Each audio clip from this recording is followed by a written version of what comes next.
La République démocratique du Congo se relève progressivement de près de 2 décennies d'instabilité politique.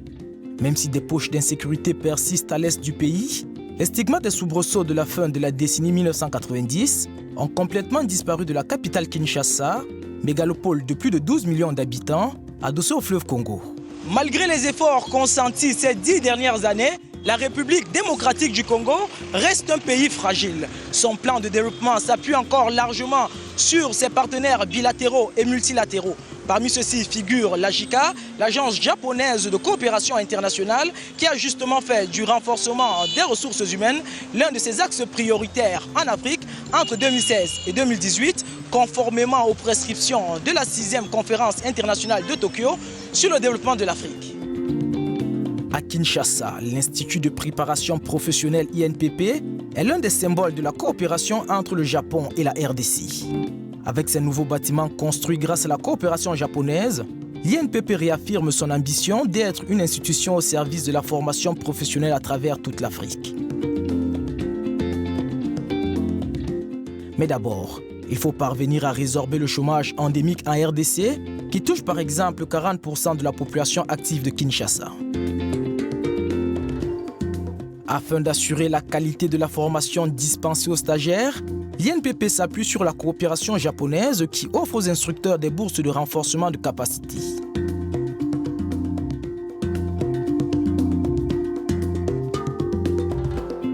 Celui-ci vient de suivre un stage de 2 semaines au Cameroun dans les ateliers du constructeur dont les automobiles sont les plus populaires en RDC. C'est cette compétence que je ramène directement au niveau de mes stagiaires pour leur faire bénéficier, qu'ils puissent acquérir aussi cette technique dans la révision. Plus précisément, on a mis l'accent sur le contrôle des organes et l'utilisation des manuels d'entretien et de réparation. Dans le domaine du froid et de la climatisation, la réputation des stagiaires de l'INPP est acquise. Depuis 6 ans, 5 instructeurs de cette filière sont régulièrement reçus en stage dans une grande entreprise japonaise spécialisée. Lorsque nous allons en 2011, à notre aller au retour, nous devions élaborer des manuels de formation. Parce qu'il fallait changer tout ça. Il fallait adapter tout ce que nous avons appris au Japon par rapport à la réalité du pays. Parce qu'il ne faut pas tout copier de l'extérieur, mais on adapte seulement par rapport aux réalités du pays. À l'INPP, la coopération japonaise suit la même ligne directrice. Contribuer à la formation de la main-d'œuvre qualifiée dont le pays a besoin pour sortir des années de crise. Aussi, la JICA a mis sur pied une initiative de micro-projet destinée à financer les anciens stagiaires de l'Institut à des taux préférentiels. Pour les responsables, il s'agit d'un modèle de coopération exemplaire. Quand vous irez à l'est de la République, où il y a eu la guerre pendant autant d'années, et cette guerre-là a engendré un trou noir. Et les jeunes gens ne sont pas allés à l'école. Et comment il faut les récupérer tous aujourd'hui? Et la seule possibilité de récupérer ces gens-là, c'est la formation professionnelle. Et au jour d'aujourd'hui, nous pensons qu'avec cette coopération japonaise, nous avons fait le mieux. Et aujourd'hui, nous sommes un centre de référence. Je crois que vous avez vu, et non seulement l'INPP a approché tous les jeunes, les entreprises aussi, mais sans ignorer les pays environnants. Si pour la RDC et pour le Japon, la formation professionnelle est une priorité, les 2 partenaires travaillent avec ardeur sur le dossier de la consolidation de la paix et de la sécurité.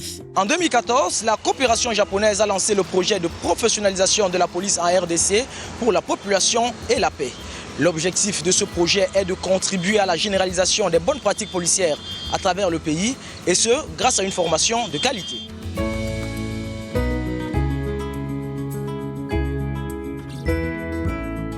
Ils ont formé les formateurs de la police, à 3 promotions d'ailleurs.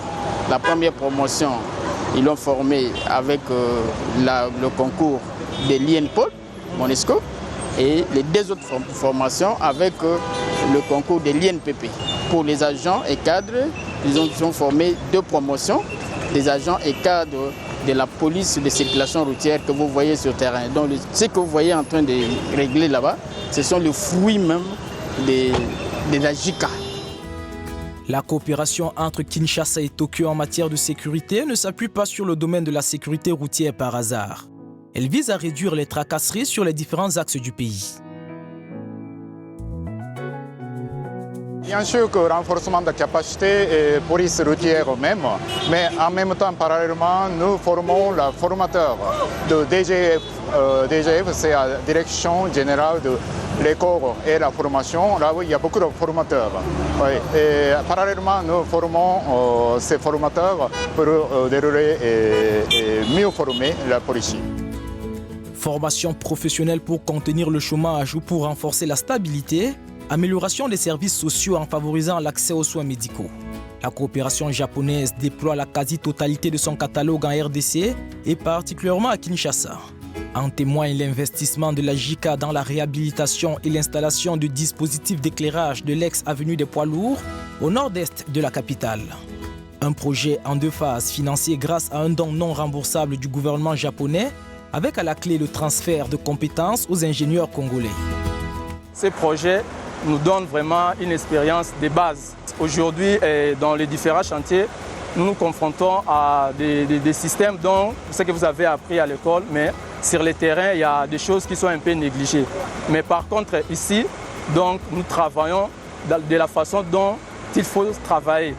Donc personnellement, c'est une expérience de base que nous comptons plus tard mettre ça en application et aussi faire profiter d'autres jeunes ingénieurs, de leur faire profiter de cette expérience japonaise que nous avons acquise.